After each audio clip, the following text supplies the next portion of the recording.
세상에 꺾일 때면 술 한잔 기울이며 이제 곧 친해지길 바래. 여야 절친노트 국민의힘 김재섭 의원, 더불어민주당 장경태 의원과 함께합니다. 안녕하세요. 네, 안녕하고 있습니다. 네, 안녕하세요. 장경태입니다. 안녕하신 분과 안녕하지 못한데 안녕하고 싶은 사람 분. 네, 맞죠? 그렇습니다. 네. 저 김재섭 의원 어떻게 뭐 오늘 그럼 저 장경태 의원 독상 드릴까 그냥? 오늘. 네. 별로 발언을 일단 하고 싶은 말 다 하세요. 우리 장경태 의원님께서 하시고 싶은 말씀이 많은 것 같은데 다 하시고. 네, 저도 할 말 하겠습니다. 오, 알겠습니다. 네. 자, 그리고 청취자 여러분께 심심한 사과의 말씀을. 저희 예측이 1초 만에 틀렸어요. 오늘 날씨 좋을 것 같아요. 기상청 연결합니다.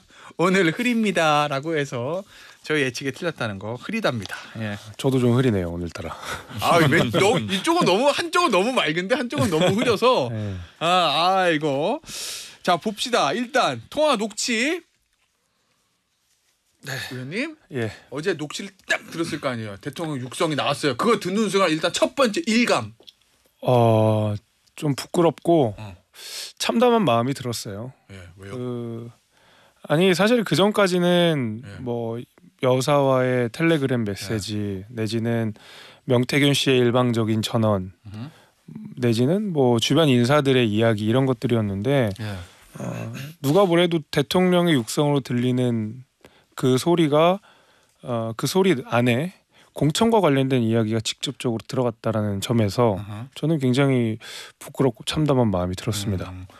의원님 어떠셨어요? 의원님도 이거 미리 요 내용 알고 계셨어요? 아니요, 사실 지금은 지도부가 아니니까. 예, 뭐 철저하게 보안에 붙여졌기 때문에 저도 그렇겠죠. 당일 아침에 이제 뭐 원내대표께서 기자회견 예정하면서 알게 됐고요. 근데 사실 내용만 보면 너무 저도 충격적이라 사실 좀 놀래긴 했어요. 이 정도까지 적나라하게 이 대통령의 육성이 나올 줄 몰랐죠, 솔직히. 그냥 막 애둘러서 표현하는 목소리일 줄 알았는데 공간에서 나한테 들고 왔다. 또 김영성 좀 해줘라. 일단 그냥 너무 빼박이라. 구체적으로 나왔다는 그렇죠. 거죠? 그래서 깜짝 놀랐죠. 자, 일단 대통령실 해명했어요. 공천 관련 보고를 공관위로부터 받은 적도 없고 지시한 적도 없다. 결정권자는 이준석 대표, 윤상현 위원장이다. 이게 대통령실의 해명이거든요. 김재섭 의원이 지금 대통령실의 뭐 핵심 참모라면 네. 이렇게 해명하게 했겠습니까? 아니면 다른 방식을 택했겠습니까? 이렇게 해명한 분에게 강한 질책을 하겠죠. 매우 강한 질책을 할 것 같습니다. 왜냐하면 해명이 좀 이상하잖아요. 예를 들면 대통령의 육성이 나온 게 이미 나왔고 그 안에는 내가 공관위로부터 보고를 받았고 내가 그래서 뭐 김영선 얘기가 나왔는 상황에서 해명이 공천 지시 받은 적 없다라는 거는 육성이랑 전면 배치되는 내용이잖아요. 그럼 그에 준하는 근거를 가지고 오든가 아니면 조금 시차를 두고 나서 충분히 메시지를 고민을 해야 되는데 보시면 육성이랑 반대되는 메시지가 가장 주요한 내용이고요. 그 다음에 가져온 거는 이준석 대표의 페이스북 메시지를 가져왔거든요. 그렇게 이준석 대표랑 각을 세우던 대통령실이 이준석 대표의 논리를 가져왔다는 거는 그 논리가 맞다 하더라도 대단히 궁색해 보인다는 거죠. 마음이 급해 보이는 게 너무 느껴지잖아요. 하물며 이준석의 이야기까지도 가져와서 변명을 해야 되는 상황인가 하는 생각이 들어서 해명이 대단히 설득력이 없었다고 생각합니다. 이후에 나온 뭐 일부 여당의 이제 메시지에서도 이게 뭐 위법성은 없다라고 이야기를 하는데 당선인이니까. 거기는 이제 법 해석의 여지가 있는 것 같고 실제로 뭐 당선인 신분에서 공천지시를 한 것이 저는 뭐 민주당이 주장하는 것처럼 탄핵 사유가 된다고 보지는 않아요. 그러나 제가 뭐 부끄럽고 참담하다고 말씀드렸던 내용 중에 하나는 언제부터 우리가 대통령의 실수나 과오에 대해서 위법성 여부를 다투어 가지고 옳고 그름을 판단해야 되는 지경까지 이르렀나라는 데 저는 큰 그 부끄러움을 느끼는 건데 과거엔 예를 들면 대통령의 실수나 과오 이게 대부분 정치적 실수나 말실수 이런 것들이거든요. 여기에 대해서 우리가 사과를 하고 이거는 사실 이런 맥락입니다를 이야기를 해야 되는데 그것을 훨씬 초월해서 이런 발언은 법적으로는 문제가 없습니다라고 해명을 해야 되는 여당의 상황도 굉장히 지금 뭐 위태롭다 이렇게 좀 생각이 됩니다. 알겠습니다. 의원님 어제 이제 대통령이 또 해명을 보면 그런 거 있어요. 명태균 씨가 자꾸 김영선 후보 공천을 이야기하니까 그저 좋게 이야기한 것뿐이다. 네? 근데 저 앞서 강명거 의원도 뭐 박절하게 거절하지 못해서 그냥 좋은 게 좋은 거니까 뭐 내가 좀 신경수 써줬어 이런 취지로 얘기하는 거지 구체적으로 그냥 뭐 오더 내리고 이런 건 아니다.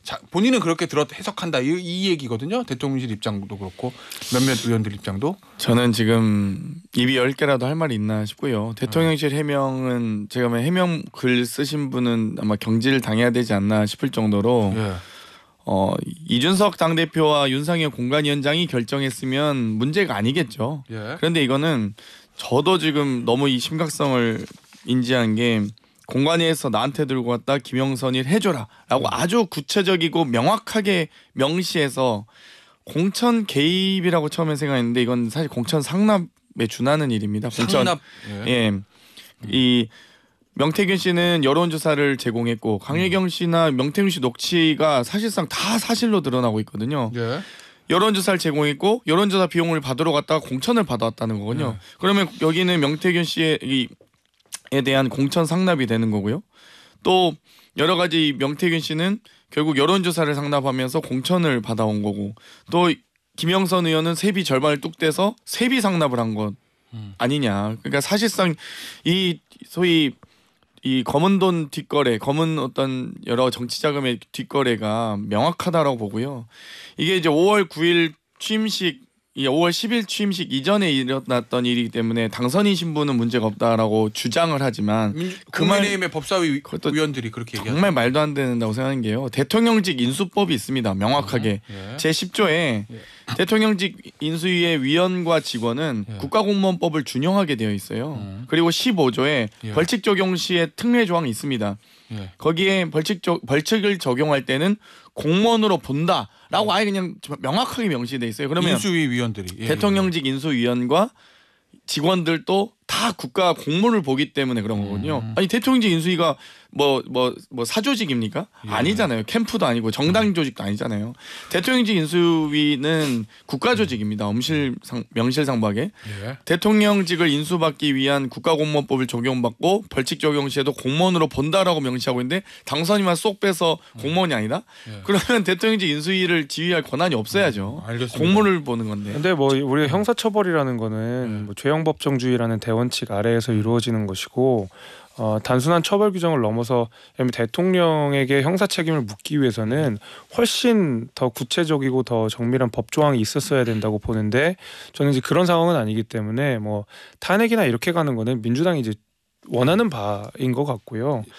근데 제가 좀 걱정되는 거는 뭐 앞서서 우리가 여당에서 입장이 나오긴 했지만 여당에서 먼저 나와야 되는 이야기는 이게 위법성 여부를 따지는 것보다는 이게 뭐 법적으로 문제가 없다 내지는 탄핵 사유가 안 된다라는 이야기보다는 충분한 고민을 통해서 이 리스크를 어떻게 감당해야 되고 대통령의 발언에 대해서 국민들이 어떻게 느끼실 거고 여기에 대해서 여당이 어떤 책임을 갖고 있는지에 대한 이야기가 먼저 나왔어야 된다고 저는 봐요. 그런 부분들은 대단히 아쉽고 저는 이번 사건을 계기로 국민의힘 내지는 보수 진영이 분열하면 안 된다고 보거든요.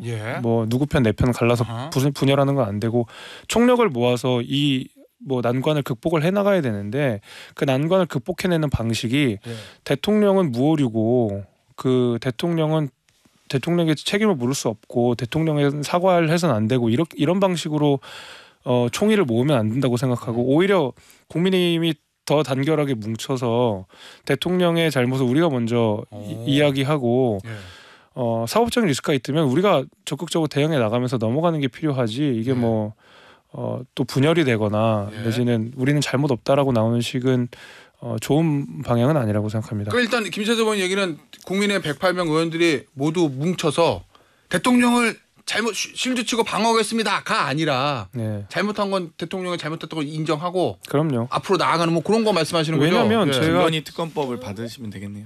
그건 이제 민주당이 원하는 바대로 저희가 갈 수는 없는 거고요. 제가 그런 생각을 좀 하게 돼요. 뭐 예를 들면 TK 지역 비롯해서 대통령 지지율과 국민의힘 지지율이 약간의 디커플링을 보이고 있는 예. 상황이고 지금 이런 상황인 것 같거든요. 보수 지지하시는 분들이 큰 집합이면 예. 그 가운데 조금 작은 집합으로 국민의힘이 있는 거고 그보다 더 작은 집합으로 예. 대통령을 지지하시는 분들이 이렇게 있는 건데 이 문제에 만약에 대통령을 결사옹행하는 방식으로 우리 당이 간다 그러면 너무 많은 것들을 잃어야 되는 거예요. 그러니까 대통령의 리스크는 우리가 견뎌내야 되는 여당으로서의 책임이지만 보수 진영 전체가 마음 둘 데가 지금 없는 상황이거든요. 이럴 때 보수 진영을 지키기 위해서라도 보수 진영을 지지하시는 분들을 위해서라도 저희가 이 리스크를 굉장히 냉철하게 인식하고 국민의힘의 총력을 거기에 모아야 되는 거지. 이게 막 대통령 이거 잘못 하나도 없습니다. 다른 녹취 나오면 어떻게 할 거예요? 예를 들면 그 전에도 뭐 언제 이후로는 연락한 적 없습니다 했는데 어저께 바로 한 달 만에 그 변명이 완전히 논파가 돼버린 거잖아요. 대통령실 이 공식 네. 해명으로 그러니까요. 대선 네. 경선 후엔 연락한 적 없다. 한두 번 연락한 게 그러니까 다다 이랬는데 이렇게 취임식 전날까지 나온 거죠. 이렇게 그냥 한 달 만에 뒤집어질 예. 변명을 왜 하냐는 거예요. 제 말은. 알겠습니다. 자, 결국은 민주당에서 어떻게 이거를 핸들링 하고 어떻게 끌고 나고 왜냐면 지금 주도권은 민주당이 가지고 있으니까 하냐는 건데 단도직입적으로 탄핵 갑니까? 왜냐면 제가 항상 궁금했던 게 어제 박찬대 원내대표도 헌법 위반이다. 중대한. 헌법 위반이면 바로 탄핵이거든요. 근데 탄핵 말은 안 해요. 저는 임기 단축 개헌이 필요하다고 생각을 하는데요. 어제 그 개헌연대 예. 출범했잖아요. 예. 탄핵은 징계 절차지만 개헌은 입법 절차입니다. 절차 자체가 완전히 다른 과정이고요. 탄핵은 9명의 헌법재판관이 결정하는 제도라면 예. 이 개헌은 임기 단축 개헌은 이 결국 국회의원 둘 다 탄핵 절차도 개헌 절차도 국회의원 예, 예. 200명이 의결하지만 결국 국민 투표를 거쳐야 되는 거거든요. 그렇기 때문에 국민이 결정하신다는 점에서 더 대표성도 높다고 보고요.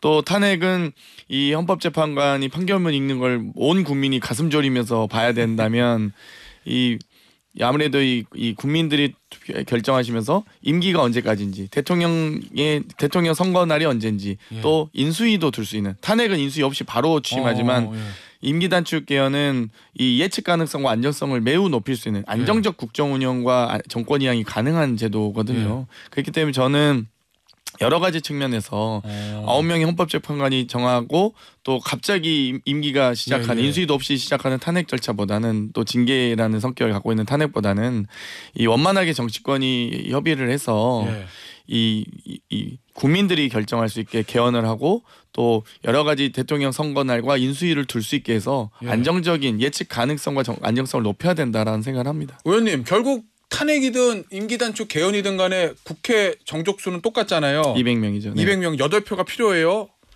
국민의힘 의원 설득하기에 탄핵보다는 임기 단축 개헌이 훨씬 용이할 거다 이렇게 보십니까? 탄핵은 이제 징계 절차이기 때문에 서두에서 말씀드렸듯이 아무래도 국민의힘 의원님들도 이게 탄핵해야 되나 이렇게 할 때 좀 또 과거에 또 탄핵을 트라우마가 있죠. 했던 적이 있었기 때문에 조금 뭐 거리낌이 있으실 수 있는데 임기 단축 개헌은 뭐 여야가 어찌됐건 뭐 정치권이 지혜를 모아서 또 입법권의 행사기 때문에 아무래도 본인이 받을 수 있는 귀책 사유나 어떤 정치적 부담은 훨씬 덜어드리는 거죠. 그렇기 때문에 저는 임기 단축을 해서 사실상 지금 대통령의 녹취가 몇 개 더 나올 걸로 전 예상을 하고 있고요.